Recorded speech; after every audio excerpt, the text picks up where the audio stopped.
Welcome to Live with Chatufa. Welcome, citizens, intercessors. Welcome, change champions. I salute you this very moment as we are meeting live on your platform, the gospel of the freedom of the Zimbabwean people. We are watching step by step as we are approaching the freedom of the Zimbabwean people. The time of the Lord for the freedom of Zimbabwe is now. And this is the message that we are sending out to Zimbabweans out there. All those that are tired of oppression, of poverty, of sickness. We are in the time and in the season that the Lord has made for Zimbabwe. And we are so excited as we are looking at events that are happening around the nation and also around SADC in Africa and throughout the whole world. We are saying tough luck for Mnangagwa and Ramaphosa as Zuma makes it to the ballot. What does this mean? This means quite a lot, and this is what we are going to be discussing today. What does this mean? But let us first of all look at the report that I have here, which is talking about the victory of the MK party. In South Africa, Jacob Zuma and his party have won another battle against the ruling ANC.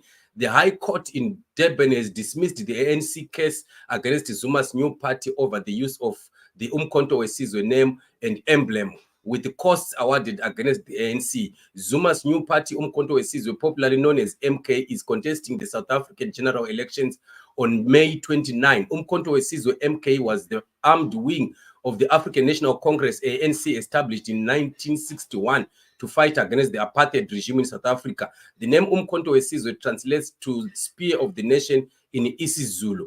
The formation of MK came in response to the limitation of non-violent resistance methods used by the ANC, which were increasingly met with violent repression from the apartheid government. The decision to form an armed wing was made at the ANC's National Conference in December 1960.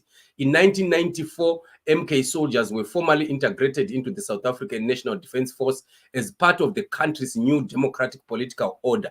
MK was officially disbanded. With this marked the end of MK as an armed wing. The ANC argued that it owned the name and emblem. So we have seen this development happening in South Africa, and there is a show that we did right here where we were discussing the very same issue, and I was saying Fikile Mbalula and Ramaphosa are reading from the notes of ZANU PF on how ZANU PF blocked Xavier Kasukuwere from participating in the 2023 August elections in Zimbabwe, with the knowledge that the coming in of Kasukuwere was going to seriously divide the votes of ZANU PF, and Mnangagwa was going to be found in a precarious condition. And because Zimbabwe is not an independent state, it is not a democratic state, it is not a state that observes the rule of law, that is respect for its constitution. We have seen ZANU PF succeeding in blocking Kasukuwere from contesting in the previous sham of an election that was held. So the very same thing happened when Zuma pulled out of the ANC and decided to back up the Umkhonto weSizwe party. And we saw that party growing in a few days. I think about 3 days, the announcement was made that there were over 5 million subscribers already following the MK. Right now, there are well over 15 million people that are supporting the MK. And it is really a very serious blow to Ramaphosa and the ANC. So Ramaphosa and the ANC have tried the ZANU PF strategy of going to the courts, and they started complaining first about Zuma's involvement, and they were saying Zuma was not supposed to take part because he was arrested with a criminal record, and the constitution of the land says anybody who has been incarcerated for more than 15 months is not supposed to be participating in an election. So they went to court, and unfortunately it backfired because there were arguments in the court that were indicating that although Jacob Zuma was given over 15 months, he did not stay in prison for 15 months. And also the other argument was Cyril Ramaphosa gave, he actually pardoned Ramaphosa on the grounds of health. And once you are pardoned, it means that sentence has been cancelled out. So it backfired to the ANC, and they found themselves losing the case. They came again with yet another issue of saying Umkhonto weSizwe remains a part of the ANC. It did not win. They also went again claiming that the emblem or the logo that is being used by the MK belongs to the ANC. And again, that other issue, it also fell off in court. Right. So what does this mean? Simply means that, in South Africa, South Africans are still at a position where they can deal with political decisions and succeed. If they would want to vote in or vote out any politician, they can successfully do that because their systems are still pure. Their systems are still by the book. Their systems, are still in order, unlike the capture of the state capture that we see Mnangagwa having done in Zimbabwe. So the future of ANC right now is seriously, compromised because the people that are coming out of the ANC going towards the MK are actually voters who were supposed to be voting for the ANC, or voters that have voted for the ANC from all previous elections. So what it means now is that there is a division on the voter base of the ANC, and it is a very serious threat, a very serious one, which means now we'll have the DA, we'll have the EFF, and we'll have MK.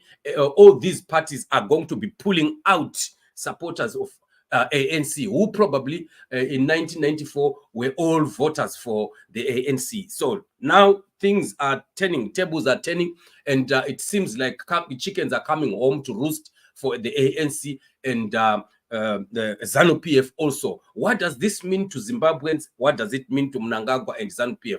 One thing that you must understand, family, is that South Africa has been, or rather the ANC has been, the most hindering force that has hindered the progress of democracy in Zimbabwe. Remember the days of Thabo Mbeki? I've done a show also on this platform where we spoke about this very issue. Remember, ZANU PF was saved, Mugabe was saved by Thabo Mbeki after he was defeated in those elections with Morgan Tsvangirai. And there was a moment, I remember a time that Mbeki had to step in so strongly, where the Security Council, United Nations Security Council, he had opted that they could intervene in Zimbabwe militarily, and they had to wait for a word that was coming from SADC. And SADC, having Mbeki being the front runner and the negotiator and the envoy that was sent to Zimbabwe, he came out saying there was no crisis in Zimbabwe, and that is what stopped the United Nations from interfering. Otherwise, ZANU PF could have been interfered with already by the international powers, and by now we could be talking of democracy having been established and realized in our nation, Zimbabwe. But alas, it did not happen that way. So we continue to see ANC and ZANU PF in bed, and supporting each other and the like. One thing that is very painful is that what Fikile Mbalula and Ramaphosa continue to support as ZANU PF does in Zimbabwe, they don't do that for South Africans. They don't treat South Africans the way ZANU PF treats Zimbabweans. They don't just, you can't see police in the streets beating up South Africans. You can't see soldiers kicking doors and, raping women. You can't see people just being abducted in South Africa by the state and people being killed. It doesn't happen in South Africa. You don't find politicians of South Africa speaking willy-nilly, speaking like small gods, like what you see Zimbabweans do. I remember during the time of COVID, when Cyril Ramaphosa used to come and address South Africans, and he continued to extend the lockdowns and the like and the regulations, there was a time that there was an outcry, and they demanded that they did not want to see Ramaphosa coming to address the nation again. And there was a big break before he could appear again before the nation to speak to South Africans. So the citizens of South Africa still have power.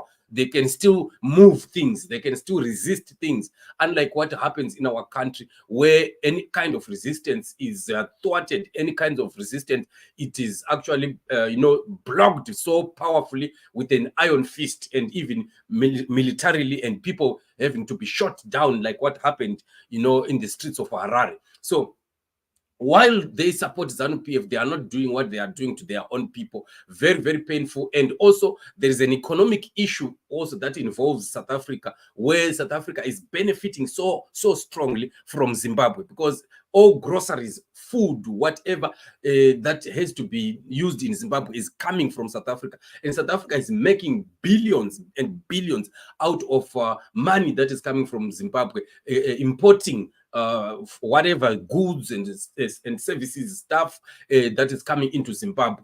You can see what the busy that is in at the border in the Musina town. The Musina town is not a very big town; it's a very small town. But the money that is made by business in Musina is serious. They get into billions.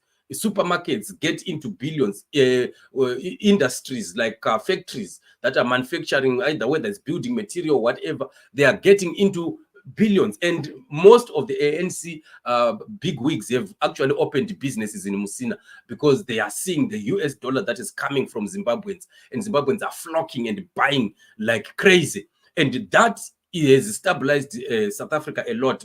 Of course, not even omitting the idea of the workforce that is in South Africa. If you come to South Africa, many guys that are in the finance department, doctors in education, lecturers in universities, technicians that are, and engineers that are in projects, major projects in South Africa. You find that Zimbabweans are all over. They are the guys that are really doing the big job. And most of these projects and activities that are happening in South Africa are benefiting. South Africa is rising because of the brain drain that happened to Zimbabwe. So because of that, ANC has continued to want the status quo, of course, not omitting the idea of their own corruption that is happening between officials of ANC and ZANU PF. We know of many of them having mines in Zimbabwe. We know many of them having gold mines, some having farms, big wigs of South Africa in the ANC party. So they have no choice but to continue supporting ZANU PF. You remember after the stolen election, when almost all presidents of African countries, they snubbed the inauguration of Emerson Mnangagwa, ANC, Fikile Mbalula, Ramaphosa were the very first guys to come out and congratulate Mnangagwa, and even attending his inauguration. Out of the 3 presidents that attended, Ramaphosa was one of them. So looking at all this, we are also seeing quite a lot of other deals. Remember the gold mafia issues, they are also connected to South Africa, and a lot of other business dealings and monies that are being brought into South Africa by ZANU PF big wigs, including gold and other dirty deals that are happening. And properties also and businesses. Zimbabwe, Ramaphosa has allowed Zimbabwean politicians to invest. Mnangagwa is in quite a lot of companies in South Africa that are operating right now. There is a show I did on this very platform where I was showing you the companies of Mnangagwa and those that are operating in South Africa. A lot of them. And the ZANU PF people are said to have bought quite a lot of properties in Johannesburg, especially in the Sandton area. Sandton is one of the most prominent and most flamboyant places in South Africa. Where really the big guns really trade and abide and stay. And a lot of ZANU PF guys are said to have been buying mansions, big houses, big properties in Sandton there. I remember at one point Julius Malema even saying we must actually freeze all assets that belong to ZANU PF if we have to be helping Zimbabwean people. Right. So where are we going now? Where we are going now is a situation where the appearance of Zuma back into onto the ballot is really going to do a great blow on Ramaphosa and the ANC, and the possibility of ANC not winning. Remember the statistics and the researches that were done, electoral researches that were done in South Africa before the MK party started to rise. There was already a conclusion that ANC had lost quite a lot of ground, that even the possibility of them winning over 50% was very, very slim. Before, remember, I said, before the MK party began to rise to glory. Now, after the MK has risen to glory the way we have seen now, it is even worse. That's what it means. So the Constitution of South Africa actually says that the party that is ruling ANC, if they fail to reach 50%, what will happen is they do like what happens in Britain, where there is the king-making process, which means that the party, the ANC, will have to look for another party and then they combine their percentages. Let's say, for example, ANC makes 45%. They fail to get to 50%. And then maybe Julius Malema gets to 25%. So what they'll do is they will ask Malema to bring the 25%. They combine it with their 45%. And then they would now have what will be that 70%. Then they can now form a government. So, but what it means now is that ANC is not going to just be governing alone. This time around, it will be a mixture from the ministerial positions and other critical areas. So the idea of corrupt activities that have been happening in the ANC and all other things that they were doing on their own underground as a family is going to be disrupted very, very highly. We know of some issues of corruption that are happening like in ESCOM, where there's a lot of politicians that are causing the problem of power in South Africa. You'd find that such deals are no longer going to be possible because the cadre deployment is going to be disrupted, because the other party will also be deploying their own cadres in all those areas, and who will be watching on what is going to be happening. So it's going to be very, very difficult to continue to do the way they do. So if, as a party, ANC continues to support ZANU PF, even when ZANU PF is wrong, this time around, it is going to be very difficult now, because any decision that they have to make, they will have to be in agreement with the other partner that they've partnered with, and automatically they are not going to be taking the DA, because with the DA there is already a problem with the DA in South Africa, with the idea that it is a white dominated party. So automatically they will not be able to, bring the DA to the table to discuss. They will be looked at as sellouts, like they are giving the apartheid guys the country back, something like that. So it's very tricky and very political. And when it comes to the MK, we don't know how much the MK is going to fend, because the idea of the MK, it is too strong in KZN, KwaZulu-Natal province, where Zuma comes from.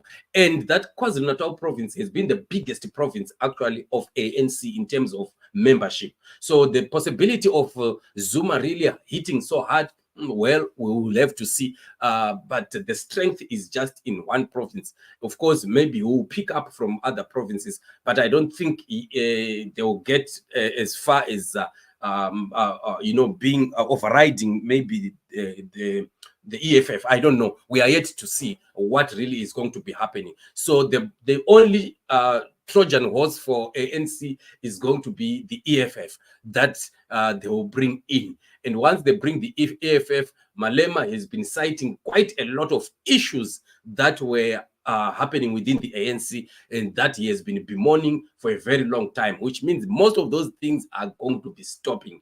And one very good news that is going to happen to Zimbabweans is that the issue of the politicization of immigration in South Africa, like we've seen the Minister Motsoaledi, he usually wants to use that as a political campaign gimmick to start to speak ill about foreigners and what and the like. But once after elections, they keep quiet about it. And also the blockage of permits and things like that for foreign nationals. I'm sure if the ANC will not be taking the Ministry of Home Affairs again, and then probably it goes to the EFF. The EFF has got its policy. That's why you find that on their logo, they've got Africa on their logo. And the EFF has got, what do you call that? Branches. Can I call them branches? Or they've got, yes, let me call them branches all over the world.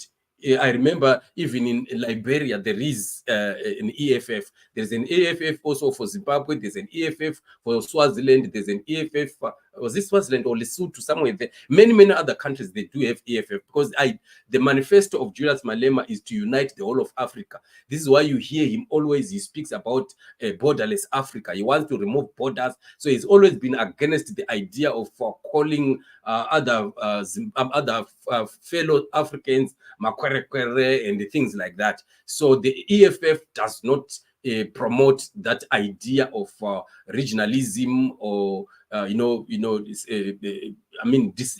disregarding other people according to where they are coming from. So we are, because of that manifesto, because of that philosophy in the EFF, you would find that now, if they would take the Home Affairs Ministry, for example, it's going to be very good news for especially foreign nationals. So the pressure that we are seeing right now happening in the courts and all the like will be minimized to a very great extent. So this is the situation. But for ZANU PF, it's bad news. I'm telling you, very bad news, because all the support that they were enjoying from ANC is going to be dwindled. All the deals will be crushed.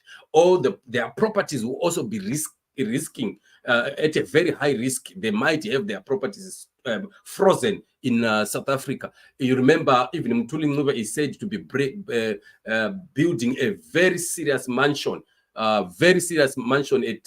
in 4 ways. 4 ways was also one of the most affluent suburbs in South Africa. Very big mansion that is said to be building the Mthuli Ncube. So those are some of those things that are going to be hitting a brick wall. It's not going to be business as usual. Things are turning around. Tables are turning around. Remember, family, I have always been telling you that the wind of change that God has brought is not only going to be for Zimbabwe, it's going to be for the whole of SADC, the whole of Africa. And I've always said that God is also going to cause the fall of all people, or all organizations, all nations, all parties that have always been supporting ZANU PF. They are going down together with ZANU PF. So we are going to see a wind of change hitting the Southern African countries and rising into Africa, going as further up to the north of South Africa. So it's going to be not business as usual. So this is the situation. So it's tough luck for Mnangagwa, tough luck for Ramaphosa.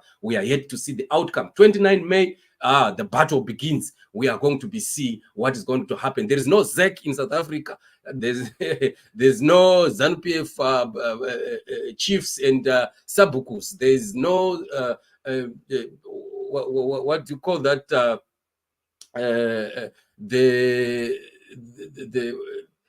That organization of Mnangagwa, I'm forgetting the name, FAS. There's no FAS in South Africa. So it's going to be a battle on a level ground, and each man will stand for themselves. If you are wanted, you will stand. If you are disliked, you will fall. And that is what is going to happen. Nobody is going to stop this. It is a move of God. It is a wind. So we must continue to pray, because freedom for Zimbabwe is coming. When you see the support of ZANU PF dwindling and falling, it means also their end and their support system and their backbone is crushed, because whoever has been standing with them and supporting them will also be in a tight corner. They can't help out. They will have to be watching from the terraces as ZANU PF collapses. So let's continue to pray for a free Zimbabwe. God is working. God is moving. We are seeing things happening. The victory of Zuma in the courts, I see God in it. This is really a move of God that is going to dilute and break down the might of the ANC, so that ZANU PF also remains an orphan around the SADC countries. Right. Bryson Zimati says zvaendwa Zuma achavatambudza because havadi chokwadi anambavha avo tofamba naZuma. Yes, that is the slogan that they are having. Sihamba lo Zuma. That is their slogan here in South Africa. Temba Mapo says, hi Chatufa and family. How are you? Thank you very much for joining us on the show. Andrew Dematsanga, thank you, my brother. Hi Chatufa, how are you? Faith Chikwesh says, hello Chatufa, keep up the good work, my brother. God bless Zimbabwe. Thank you so much. My sister Sandra Makuran says, good evening, family. Thank you so much for the greeting. We are well. We hope you are fine in family. Also, be protected in the United Kingdom. Beauty Sherwa says, good evening, Chatufa and family. The train is almost there. God is in it. Indeed, we are standing to make sure that it happens. God is there. God is moving. God is faithful. Joyce Masharera says, Basura say family Chatufa, thank you so much. Katie Magwede says when God seems he is silent, know that thunder is coming. When Runo South Africa, Chiona. Indeed, it's definitely, we just thank God because Zuma is won. If he had not won, there was going to be serious violence because of this issue. Namo Zenika says, I've been missing the live coverage due to work. My love to the family. Thank you very much, my brother. Thank you so much. At least we are with you on the show. God bless you. And Tom Zodo says, thank you, Chatufa. We really cannot wait. God, we are tired, never know ours. Indeed, every Zimbabwean, every true meaning Zimbabwean is tired of what these people have done. But I can want to safely say, tell you, family, that the season of change has come. Freedom for Zimbabwe has come. The season is now. Let us continue to celebrate. God is in it. God is moving. Let us watch as ZANU PF collapses and the freedom of the Zimbabwean people approaches. Thank you so much, family, for joining me on the show. And we are going to be meeting in the next show. Just a few minutes, 5 minutes less. We are going to be again on the very same show. I will be coming again with yet another topic that we are going to discuss. Otherwise, family, love you, love you. Don't forget to always